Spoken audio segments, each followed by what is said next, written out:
আসসালামু আলাইকুম। হরমুজ প্রণালী নিয়ে নতুন নাটক ডোনাল্ড ট্রাম্পের ইরানের কাছে হেরে গেছে।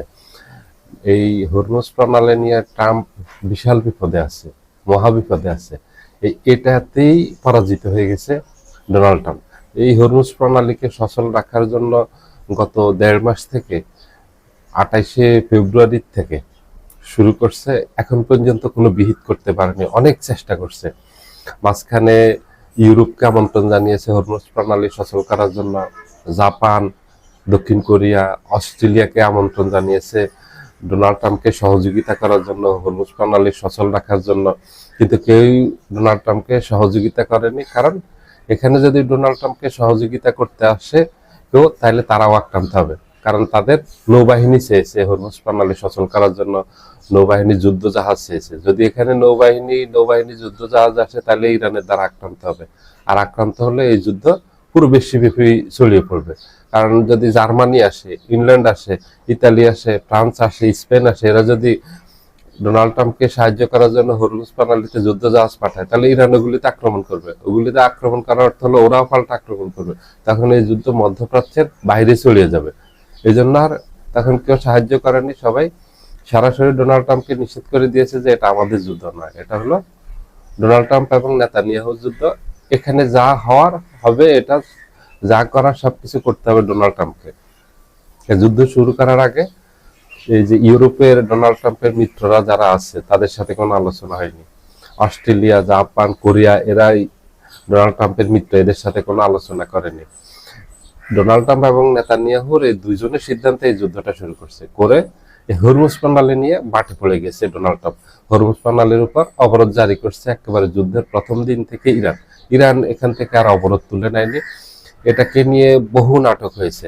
ডোনাল্ড ট্রাম্প হুমকি দিয়েছে হরমুজ প্রণালী যদি খুলে না দেওয়া হয়, তাহলে ইরানকে নিশ্চিহ্ন করে দেওয়া হবে, ভয়াবহ হামলা চালানো হবে, যা ইতিহাসে আগে কখনোই ঘটেনি, বিশ্ববাসী যা আগে কখনোই দেখেনি। ডোনাল্ড ট্রাম্পের এইসব হুমকিকে একেবারে পাত্তাই দেয়নি ইরানের মতো চলছে।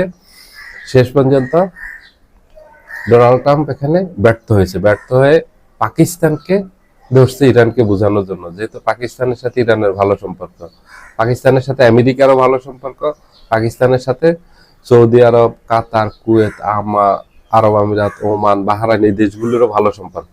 তাহলে পাকিস্তানকে দুই পক্ষই বিশ্বাস করবে। ইরানও বিশ্বাস করবে, সৌদি আরবও বিশ্বাস করবে, এবং আমেরিকাও বিশ্বাস করে যে পাকিস্তানের মধ্যস্থতায় হয়তো যদি যুদ্ধবিরতি হয়, তাইলে হরমুজ প্রণালীটা সচল রাখতে পারবে এবং ডোনাল্ড ট্রাম্প একটা চাপ মুক্ত হবে। কারণ এই হরমুজ প্রণালী যতদিন বন্ধ থাকবে, ডোনাল্ড ট্রাম্পের উপর চাপ শুধু বাড়তেই থাকবে। এই হরমুজ প্রণালী দিয়ে পৃথিবীর 20% তেল গ্যাস রপ্তানি হয়। এটা বন্ধ, হরমুজ প্রণালী বন্ধ হওয়ার পর থেকে তেল গ্যাসও রপ্তানি বন্ধ। পৃথিবীতে তেলের বিশাল সংকট দেখা দিয়েছে। আমাদের দেশে তো এখনো তেলের বিশাল সংকট, তেল পাচ্ছে না চাহিদা মতো। ঘন্টার পর ঘন্টা পেট্রোল পাম্পগুলিতে দাঁড়িয়ে থেকেও তেল পাওয়া যাচ্ছে না। সারা রাত্রে দাঁড়িয়ে থেকেও পাওয়া যাচ্ছে না অনেক সময়। তো এটা আমাদের দেশে শুধু চিত্র না, এটা পুরো বিশ্বের চিত্র হলো এই। পুরো বিশ্বে তেলের সংকট দেখা দিয়েছে, হাহাকার দেখা দিয়েছে।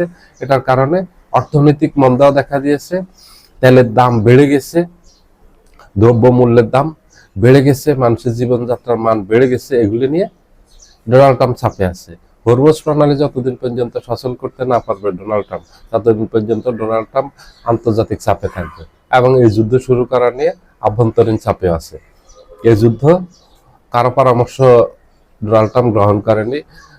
ডোনাল্ড ট্রাম্পের যেসব উপদেষ্টা আছে, মন্ত্রী আছে, তারা নিষেধ করছে এই যুদ্ধ যেন ডোনাল্ড ট্রাম্প শুরু না করে, ইরানের উপর যেন আক্রমণ না করে। ইরানের উপরে আক্রমণ করলে ইরান হরমুজ প্রণালী বন্ধ করে দিবে। হরমুজ প্রণালী বন্ধ করে দিলে পুরো বিশ্বব্যাপী একটা বিপর্যয় নেমে আসবে। কারণ মানুষ তেল গ্যাস পাবে না, সংকট দেখা দিবে। এটার থেকে অর্থনৈতিক সংকট দেখা দিবে এবং মানুষের এই যে জীবনযাত্রার মান বেড়ে যাবে, দ্রব্যমূল্যের দাম বেড়ে যাবে, নানানমুখী সংকট দেখা দিবে, সমস্যা দেখা দিবে এটা করলে। এবং আমেরিকা ইরানের সাথে এখানে পারবে না, আটলান্টিকের ওপার থেকে এখানে এসে ইরানকে পরাজিত করতে পারবে না। আমেরিকার যে লক্ষ্য এবং উদ্দেশ্য নিয়ে ইরান আক্রমণ করছে, এগুলি ব্যর্থ হবে। এজন্য নিষেধ করছে। কিন্তু ডোনাল্ড ট্রাম্প কারো বিধি নিষেধ মানেনি, না মেনে নিজের মতো করে সিদ্ধান্ত নিয়ে এখানে এখন ইরান আক্রমণ করে এখন বাটে পড়ে গেছে। এখন না ইরানের কোনো ক্ষতি করতে পারছে, ইরানের সরকার পরিবর্তন করার জন্য হামলা করছে, সেটাও কিছু করতে পারেনি। ইরানের ব্যালিস্টিক ক্ষেপণাস্ত্র সক্ষমতা ধ্বংস করার জন্য আক্রমণ করছে, সেখানেও কোনো কিছু করতে পারেনি। এক কথা হলো ইরানের যে লক্ষ্য উদ্দেশ্য নিয়ে আক্রমণ করছে সেখানে ডোনাল্ড ট্রাম্প ব্যর্থ হয়েছে। এখন উল্টো বিপদে পড়ে গেছে ডোনাল্ড ট্রাম্প এবং নেতানিয়াহু। কারণ এখন ইরান হরমুজ প্রণালী পুরো অবরোধ করে রেখেছে। এখন পাল্টা আবার ডোনাল্ড ট্রাম্প কালকে ঘোষণা দিয়েছে, নাটকীয় ঘোষণা, ডোনাল্ড ট্রাম্প এটার উপর অবরোধ জারি করছে। এখন ইরান তো আগের থেকে অবরোধ করে রাখছে, এখন ডোনাল্ড ট্রাম্প অবরোধ করে রাখছে। তার মানে হলো এখন আপাতত হরমুজ প্রণালী খুলতেছে না। হরমুজ প্রণালী ইরানের সাথে কোনো ধরনের আলোচনা ছাড়া, সমঝোতা ছাড়া এটা আর খুলবে না। এবং ইরানও এটা তাদের দাবি ছাড়বে না সার্বভৌমত্ব। এই হরমুজ প্রণালী থেকে ইরান টোল আদায় করেই ছাড়বে। টোল আদায় ছাড়া হরমুজ প্রণালী ইরান খুলে দিবে না। এটা এখন ইরানের সবচেয়ে বড় হাতিয়ার। এই হাতিয়ারের কাছে কাবু হয়ে গেছে ডোনাল্ড ট্রাম্প, নেতানিয়াহু, পুরো বিশ্ব। সবাই ভালো থাকবেন। আল্লাহ হাফেজ।